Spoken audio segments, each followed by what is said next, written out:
Concerns surrounding DJS Secretary Vincent Schiraldi and his views on limiting probation for young offenders. Fox 45's Jeff Abel takes a closer look at those views and his past.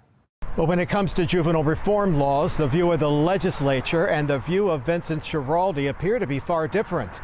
But the concerns of many residents are crystal clear. Test.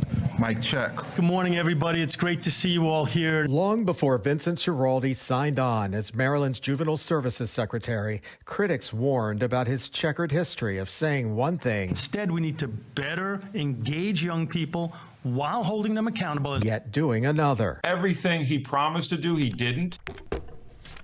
In fact, his background seems dotted with a trail of empty promises.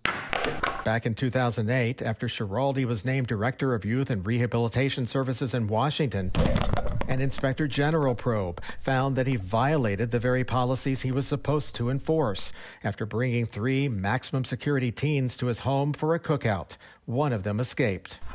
In New York City, not long after being named Director of Corrections there, council members complained he turned Rikers Island into a far more dangerous lockup, but promised council members it was far more safe. He promised things he never delivered, and he actually lied about the stats.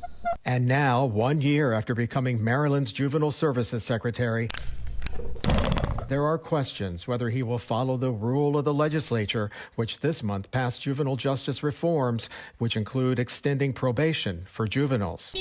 How can you have faith that he's going to enforce the law and work in collaboration with parole and probation?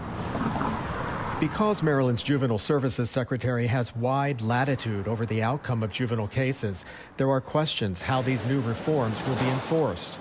In fact, 1 week after the legislature voted to extend probation for juveniles, Schiraldi was speaking to Harvard law students, where he was promoting the abolishment of probation. Clearly, Schiraldi right now wants it both ways. He wants the prestige of the job, but he wants to do what he wants to do.